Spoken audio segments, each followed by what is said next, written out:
नमस्कार, आप देख रहे हैं 10 का दम। आपके साथ मैं हूं आंचल कादियान। मिल्कीपुर की जीत ने एक बार फिर से साबित कर दिया है कि मुख्यमंत्री योगी आदित्यनाथ अगर ठान लेते हैं तो पूरा करके ही दम लेते हैं। सीएम योगी ने अयोध्या हार का बदला मिल्कीपुर से ले लिया है। मिल्कीपुर के नतीजों के बाद यह बयान बार बार सामने आ रहा है। समाजवादी पार्टी के सांसद अवधेश प्रसाद ने दहाड़ मार मार के जनता के सामने आंसू बहाए, लेकिन वो आंसू काम ना आ पाए। मिल्कीपुर की जनता ने योगी पर अपना भरोसा दिखा दिया।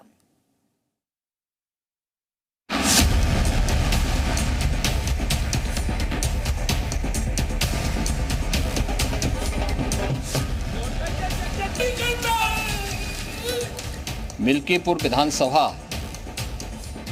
उपचुनाव का परिणाम झूठ एवं लूट की राजनीति पर पूर्ण विराम का स्पष्ट संकेत कर रही है। समाजवादियों के आंसू काम नहीं आए, अवधेश प्रसाद रोते रह गए, पर मिल्कीपुर की जनता का मन नहीं पिघला। उन्होंने तय कर लिया था कि राम भक्त के साथ जाएंगे, खान भक्त साथ नहीं जाएंगे। ये मोइन खान के भक्तों को चुनाव जिता करके नहीं भेजना है।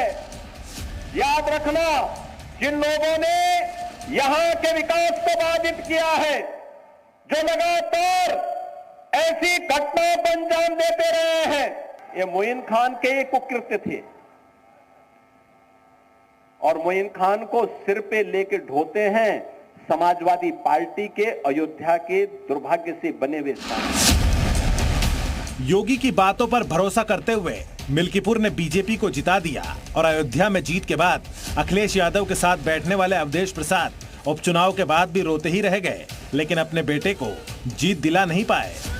ये देश की सबसे बड़ी डकैती है। ये लोकतंत्र पर डकैती किया गया है। बाबा साहब भीमराव अंबेडकर के संविधान जिन्होंने मतदान देने का अधिकार दिया है, उसकी डकैती है।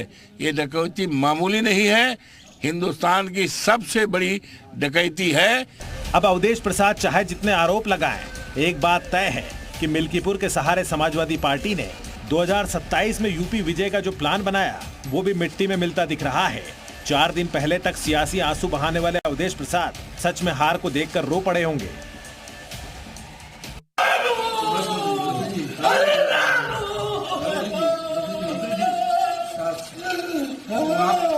आप उसकी लड़ाई लड़िए, लड़ाई लड़ी जाएगी, लड़ाई को आप लड़ेंगे, उसको न्याय उसके न्याय दिलाएगा।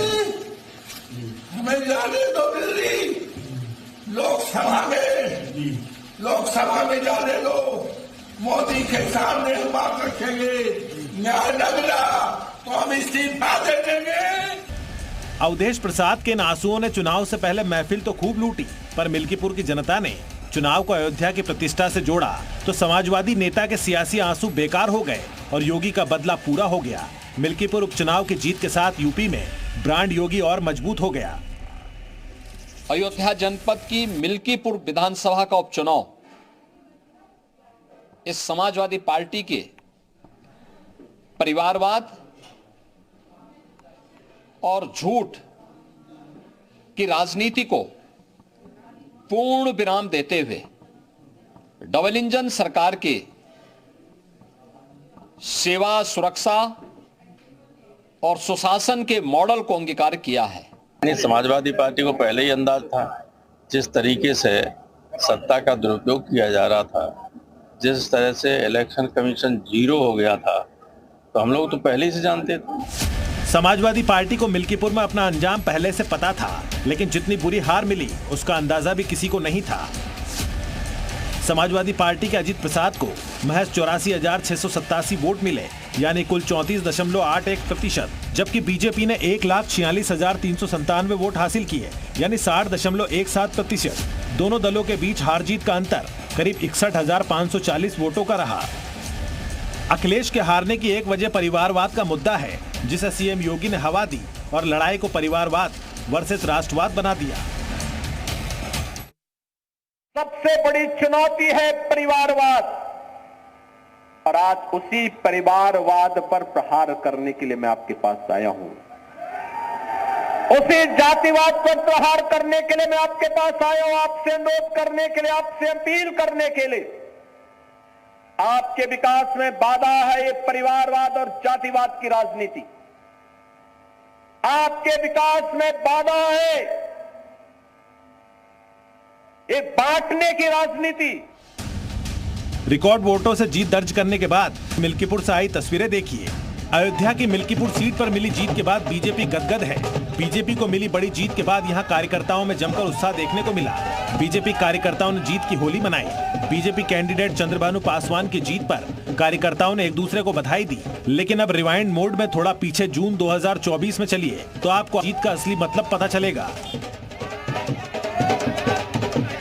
तब अयोध्या में हार के बाद विपक्ष और अखिलेश यादव मिलकर बीजेपी को ताने मारते थे। संसद में अखिलेश यादव के बराबर फ्रंट की सीट पर अवधेश प्रसाद बैठने लगे। जिस अयोध्या में हार को लेकर विपक्ष और अखिलेश बीजेपी पर ताने मारते थे, इस बार अयोध्या को लेकर विपक्ष के नैरेटिव को जवाब मिला है। अवधेश प्रसाद के आंसुओं के बावजूद अयोध्या की सीट बीजेपी ने जीत ली। लोकसभा चुनाव के बाद जितने भी उपचुनाव यूपी में हुए हैं, सब योगी आदित्यनाथ ने जीत लिए हैं और अब 2027 के लिए बड़ी जमीन तैयार हो रही है। मिल्कीपुर के निर्णय से हमें ये लगता है कि 2027 में अखिलेश यादव जी की राहें और मुश्किल हो गई हैं, क्योंकि उन्हें ये देखना पड़ेगा कि पीडीए जिस गठबंधन को लेके आए थे पीडीए के साथ 2024 के चुनाव में, वो अब चलता नहीं दिख रहा है। जनता ये समझ गई है कि संविधान और आरक्षण के जो मुद्दे थे वो सिर्फ केंद्र में सरकार बनाने के लिए बनाए गए थे। तो अखिलेश यादव जी को अब ये विचार करना होगा, देखना होगा कि 27 को चुनाव इंडी गठबंधन लड़ेगा, समाजवादी पार्टी लड़ेगी, कौन लड़ेगा, किसके साथ लड़ेगा। ज्यादातर लोग और पॉलिटिकल एक्सपर्ट्स मिल्कीपुर के नतीजों को अयोध्या में हार का बदला बता रहे हैं, पर योगी सरकार ने 2027 के लिए अलग ही प्लानिंग की हुई है। उन्होंने साफ कर दिया कि अयोध्या की हार के बदले 2027 में समाजवादी पार्टी का संपूर्ण सफाया किया जाएगा। नहीं, अभी हार का बदला तो तब पूरा होगा जब समाजवादी पार्टी समाप्तवादी पार्टी बन जाएगी। गुंडागर्दी, अपराध, माफियागिरी, दंगागिरी उत्तर प्रदेश से समाप्त करने वाली पार्टी को जब हम पूरी तरह समाप्त कर पाएंगे या हरा पाएंगे, भाजपा का कमल प्रदेश में चतुर्दिक खिला पाएंगे, उस दिन हार का बदला पूरा होगा। यह जो इनका चरित्र था उसकी सजा है। मिल्कीपुर में अखिलेश हमेशा महाकुंभ की भगदड़ की चर्चा करते रहे, जबकि योगी महाकुंभ की भव्यता बताते रहे।